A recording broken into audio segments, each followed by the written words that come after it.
I want you to hit me as hard as you can.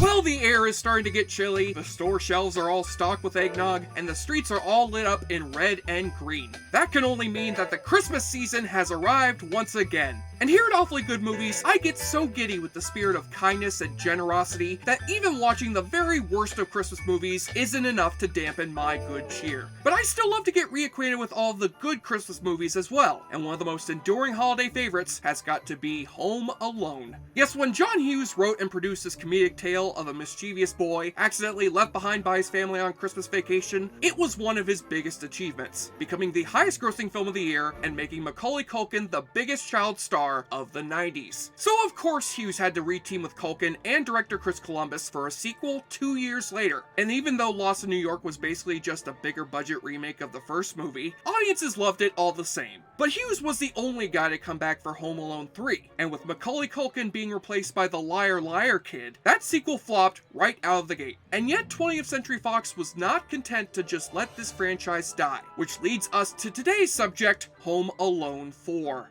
Sure, the odds for the sequel's success may be stacked up against it. It was produced as a TV movie for ABC's Wonderful World of Disney. John Hughes had nothing to do with it. And even though the sequel involves Kevin McAllister once again, Macaulay Culkin was way too old to reprise this role, and was already busy making other wholesome family comedies. And even with this franchise moved to the small screen, the movie's ratings failed to meet expectations, and the studio was forced to scrap plans for a possible Home Alone TV series. Wait, how the hell would a Home Alone TV show possibly work? This week on Home Alone the series, Kevin has to foil those wacky wet bandits. Again, just like the plot of last week's episode, and the episode before that, and the episode before that. Either way, I shall see if this sequel makes me want to give up, or makes me thirsty for more. So let us watch Home Alone 4, also known as Home Alone Taking Back the House, also known as the one movie out of the Home Alone DVD box set you threw out of the box and regifted it so you can give it to your teenage stoner cousin that you only ever get to see on Christmas anyway, so who fucking cares? So we open our story yet again in the McAllister household, and things are sadly a little different for the McAllisters this Christmas, now that Kate has to raise the kids by herself after she and Peter have split up, and especially now that they've all been replaced by actors who look nothing like them. Good to see that Buzz has lost a little weight since Home Alone 2, as well as a couple years off of his age. And how old is Kevin supposed to be here? I know you miss your dad.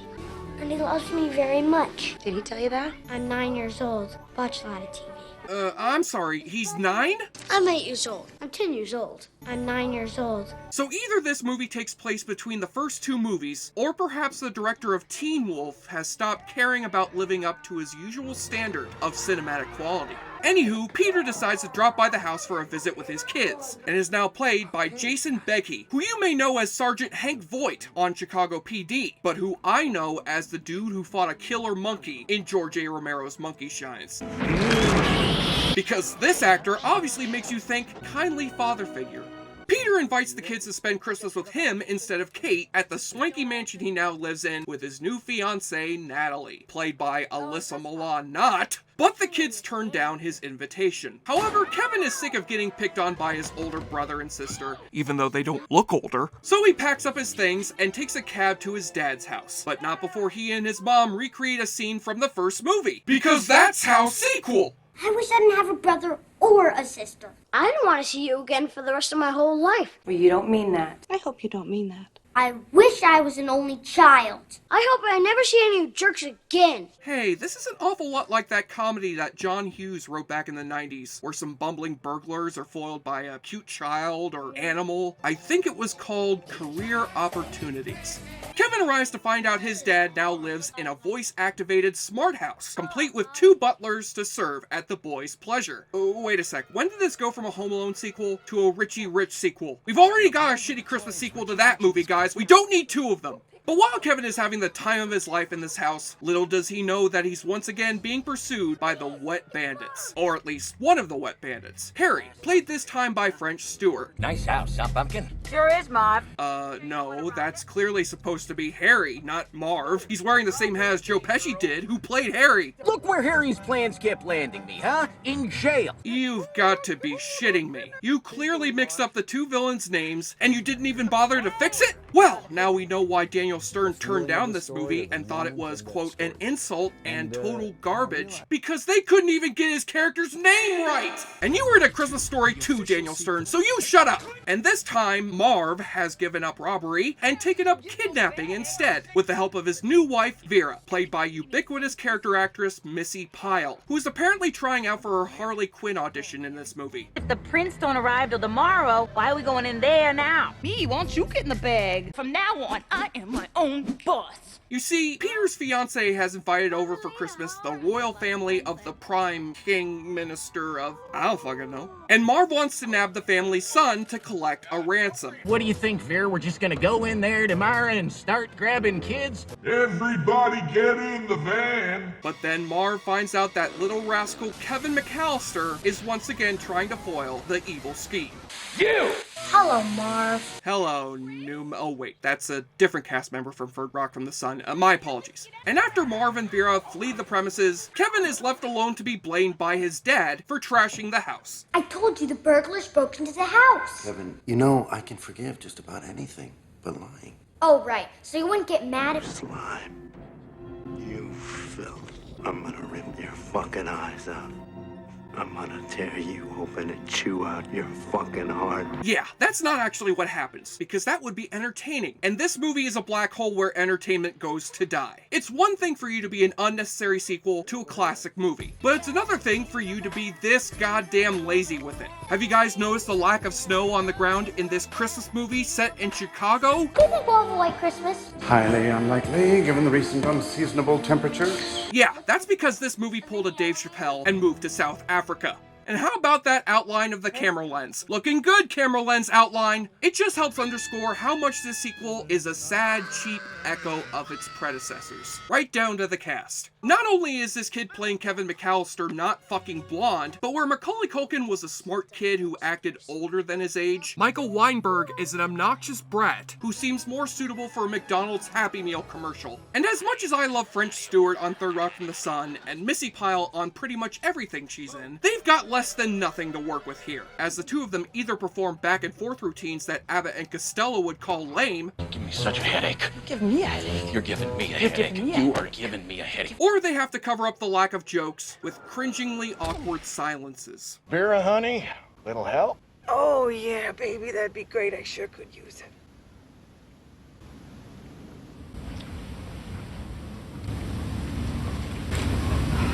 Do something! Gah. But when the movie tries those cartoonish hijinks that are a staple of the Home Alone series, that's where the lack of effort really shines through. These traps that Kevin springs on the burglars are so stale and half-assed that the only way I can make them funny is if I add some good old-fashioned blood and gore to them.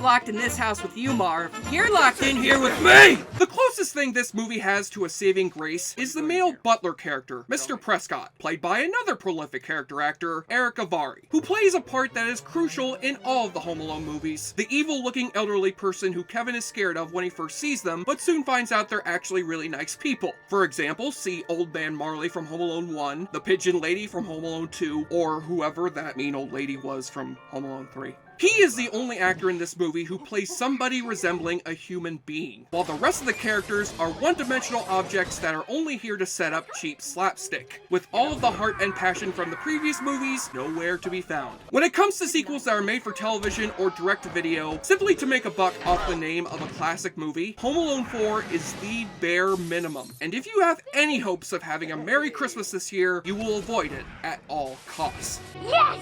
Yes! Yes! Yes! Yes! Well, maybe 20th Century Fox ended up having better luck with this franchise with the Home Alone PlayStation 2 game they released in 2006 over in Europe.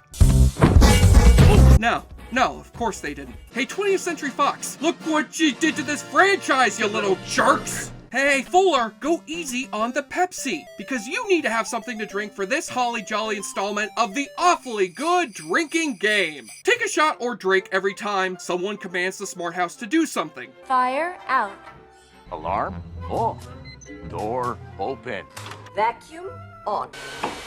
Oh, so we had smart houses that could clean their own fireplaces back in 2002, but here we are 15 years later, and we still can't make iPads which can shoot lasers. Fucking technology. Somebody says that they're the boss. Who's the boss? You're the boss. Who's the boss? You're the boss. You the boss? You're not the boss, I'm the boss. Hey, wait a minute, I thought I was the boss. No, I'm supposed to be the boss. I'm the boss, I'm the boss, I'm the boss, I'm the boss, I'm the boss. You hear them use the main theme song again.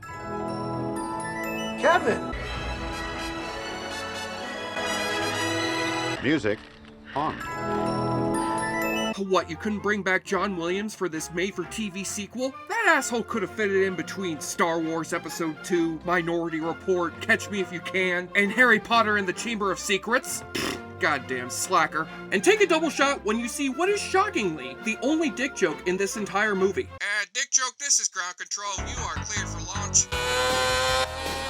Keep that nose steady, dick joke. Your altitude's getting too low. You're coming in too hot, dick joke. And the dick joke has landed. Well done, dick joke. You've done the Navy proud, son.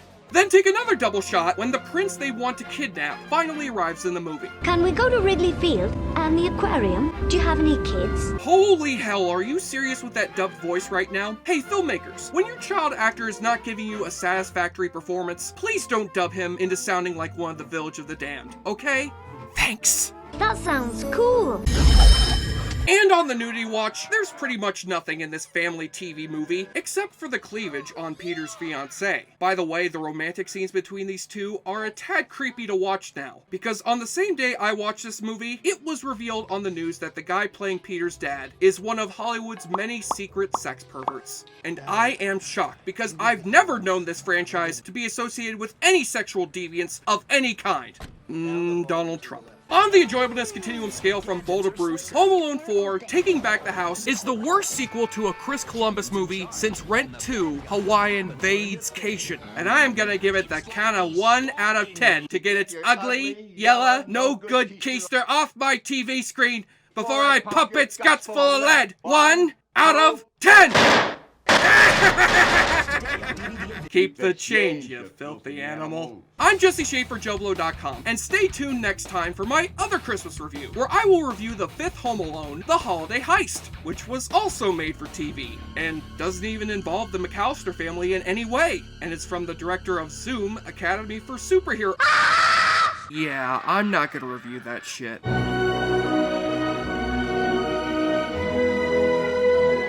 Merry Christmas, you filthy animal.